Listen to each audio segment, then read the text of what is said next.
Ang mga tao may iba't ibang muka. May mukhang ipinapakita sa pamilya, sa mga kaibigan. Meron nakareserba para sa sarili. At meron din namang para lang sa publiko. Pero may isang uri ng tao na nagpipinta ng bagong muka linggo-linggo upang maging kakaibang karakter.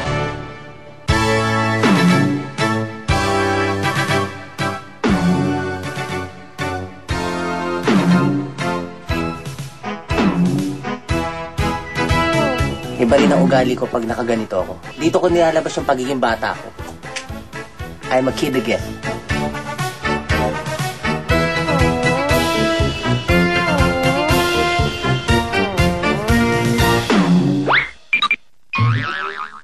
Are you ready, guys? Yes! Okay, Mr. Naro! Ready, go! Hindi lang mga bata ang natatawa sa mga clown. Sa mga sandaling ito, tila nalilimutan ng lahat ang mga problema nila sa buhay. Ang hindi nila alam, minsan sila ang pinoproblema ng mga clown. Minsan kasi nananakit, nanununtok sa private part. Nanununtok talaga. Noon. Sakit. Ang sakit, promise. Naranasan po namin Opo. yan. Minsan, yung dudunggulin yung nguso mo. Yung ilong, especially ilong dahil tutuaro sa nose. Anuhin sa mukha. So, dudugo minsan, tatalikod ka na lang. Kailangan hindi mo maipakita sa kanila na nasaktan ka eh. Talikod na lang, talo ng konti. Sama na yung talo ng konti. Pagharap, nakangiti pa rin. Yung kailangan eh. Minsan yung mga nanay, wala lang. Deadma lang din yung mga nanay. Hindi nila sinasaway. Parang okay lang din sa kanila, nasaktan kami. Wow. Mami, hello yung anak niyo po. Parang ganun. Lahat kayo mahilig ba sa bata talaga? Hindi. Ako po, mahilig po ako sa bata, lalo na pag gumigot. Bakit sinabi mo hindi? Hindi. Ewan ko, hindi ako mahilig sa bata. Mabigat yung kamay ko. Namamahalo ako. Kaya parang ayoko. Pero syempre pagdating doon sa party, trabaho naman yun eh. Kailangan intindihin mo na lang sila kasi nagtatrabaho ko eh. So, parang sa loob-loob mo, parang iniisip mo ba, parang kailangan mag-plastic ako ng konti? Siguro ganun. Magpaka-plastic na lang.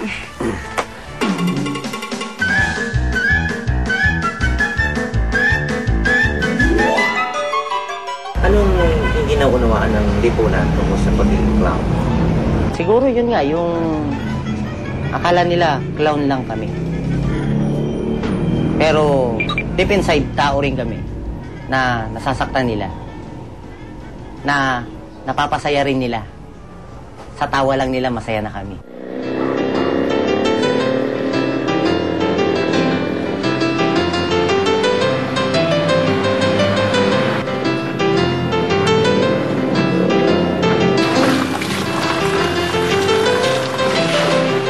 Pag wala na ang costume at makeup, tapos na ang pantasya. At balik sila sa realidad. Jo, ako na, Jo.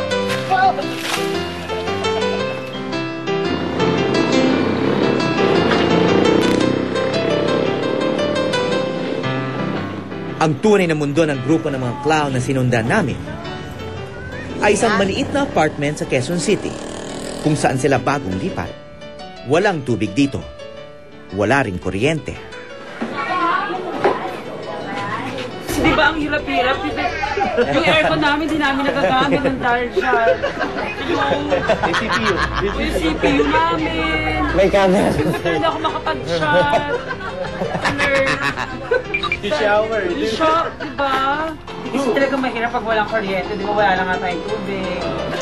Itabi po. Diba? Tingnan mo, hindi nakapag-shower yan. No-overnight. Yung blue na yan sa drop. Hindi yan sa ninang shower. Clowns at work ang tawag sa grupo nila. Mahigit 100 clown ang natutulog sa apartment. Lalo na pagpalapit na ang weekend, kung kailan maraming booking. Si Red ang kinikilalang leader ng grupo at padre de pamilya.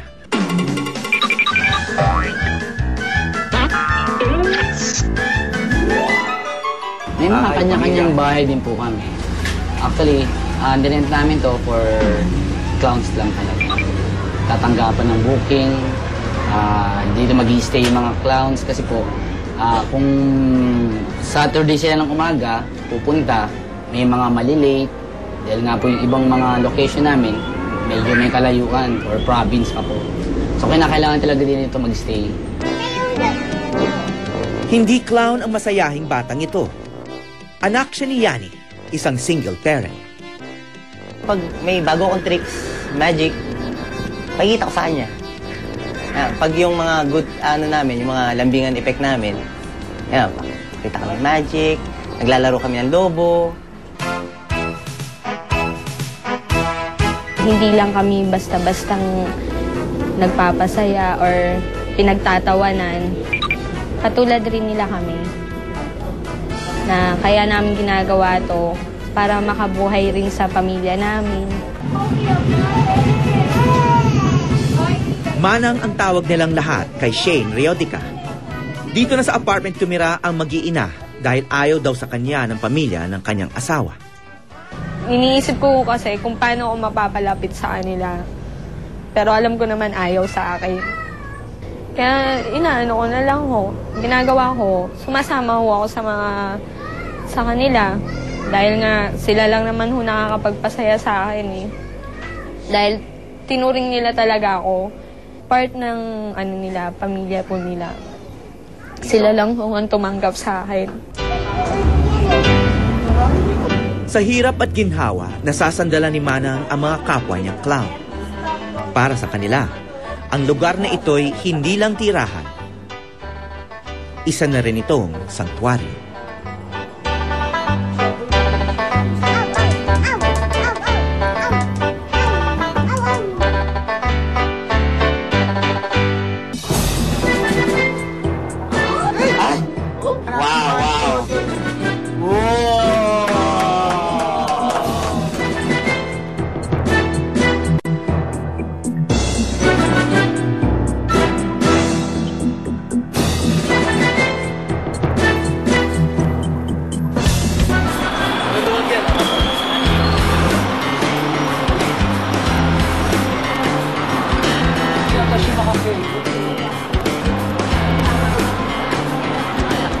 Kahit sa loob lang ng LRT, mapaglaro ang mga clown.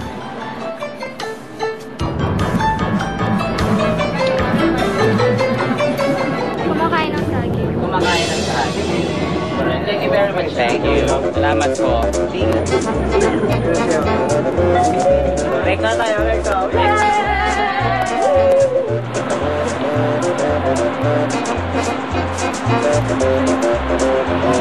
Hi, sir. Rocky? Rocky. Awing. Afternoon po. This is Luke. Yani po. Kevin and Jigs.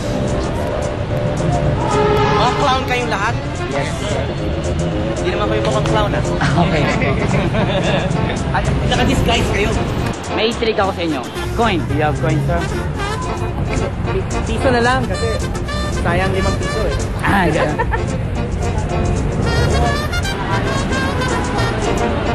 Galing ah. Ang grupong tabi-tabi kung matulog, sama-sama rin sa pagsa-shopping ng prop sa Divisoria. Ito yung shopping list nila. Clown nose. Nabibili pa lang ilong, ano? Yay!